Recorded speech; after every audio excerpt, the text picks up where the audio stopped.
Memórias do Subsolo, dentre as narrativas curtas, eu posso dizer que talvez seja o melhor concentrado de Dostoiévski. Tem toda a densidade dos grandes romances, mas dentro daquelas poucas páginas. Eu gosto muito de comparar a questão da tradução à questão da interpretação musical mesmo. Porque o que faz um músico? Ele pega um documento que está num código, que é a partitura, que ele tem que decodificar e transformar isso em outro código para comunicá-lo com os ouvintes. Né? Então eu pego aquilo que está no idioma e tenho que transformar aquilo em outro idioma. Não por acaso, na música clássica, a gente fala dos grandes intérpretes. Né? Então, os grandes tradutores. E aí, uma coisa muito interessante nas duas áreas. Quer dizer, a Nona Sinfonia de Beethoven é uma obra só. O número de interpretações possíveis da Nona Sinfonia de Beethoven tende ao infinito. Um livro como As Memórias do Subsolo também é um só, também é único e é repetido. O número de traduções dele também tende ao infinito. Assim como então eu nunca acreditei que pode existir uma gravação definitiva de uma obra musical, também não acredito que possa haver uma tradução definitiva de uma obra. E, na verdade, a gente pode... Uma das melhores maneiras de você auferir a fortuna crítica de uma obra é você ver o número de traduções que ela tem. Quanto mais traduções ela tiver, é sinal da sua maior popularidade, que vai atravessar tempo, fronteiras, línguas e culturas. Existe, tanto na música quanto na tradução, um pacto de fidelidade. Se eu vou ver um pianista tocar Chopin, eu sei que ele vai colocar a visão dele de Chopin. Mas, ao mesmo tempo, o pacto significa que quando eu sentar na cadeira naquele teatro, o que ele vai tocar para mim é Chopin. Ele vai botar a sua interpretação de Chopin, mas não a sua obra, né? Aqui é a mesma coisa. O leitor que vai pegar a minha tradução das Memórias do Subsolo, ele espera que esteja ali o texto de Dostoiévski, obviamente filtrado por mim. Mas, no limite, ele espera que eu esteja sendo fiel, que eu não esteja inventando coisas que não aconteceram, pensamentos que não existem, não esteja colocando demais a mim mesmo lá dentro. É uma brincadeira que eu faço, que nós, os tradutores, na verdade, nós somos uns atravessadores indesejáveis, né?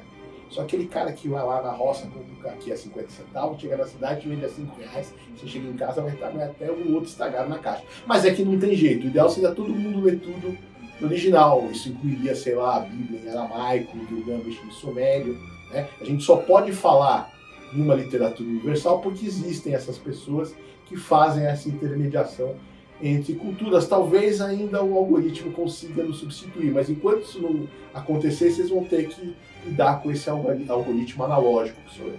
Claro que você trilhar um caminho que ninguém trilhou, sei lá, um facão pela primeira vez, é complicado, mas ao mesmo tempo, um caminho que foi trilhado por tanta gente, e por tanta gente brilhante, fornece uma outra dificuldade também. Eu não traduzo em competição com as outras traduções, eu faço a minha melhor tradução.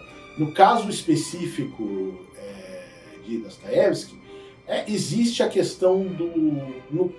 nas Memórias do Subsolo não tem tanto uma questão de léxico, mas sempre a questão do tom e do estilo do autor.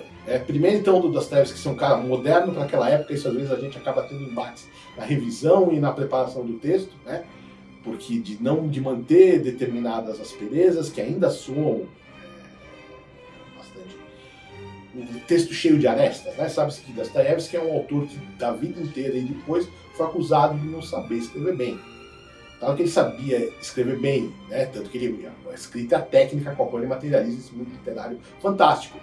Isso talvez diga algo sobre o critério do bem escrever. Em um certo critério de beletrismo ele não vai entrar. Ele talvez seja um dos primeiros autores modernos do século XIX. No caso das Memórias do Subsolo, também é um texto que é bastante labiríntico. O Dostoiévski às vezes tem isso. Ele é labiríntico, ele vai se enredando a prosa dele, mas ele nunca se perde. Então nós, tradutores, não temos o direito de nos perder, nem de levar o leitor a erro. Porque o tradutor também tem que ser um bom leitor. A gente tem que ler, entender aquele negócio e tentar materializar aquilo na língua de chegada no caso, o português. Então, para além da dificuldade normal de você traduzir qualquer coisa e das dificuldades de você ter que lidar com o idioma russo e com uma cultura do século XIX, acho que o principal dificuldade em Dostoiévski é estilística, é recriar em português o que esse estilo tem de tão único no original russo.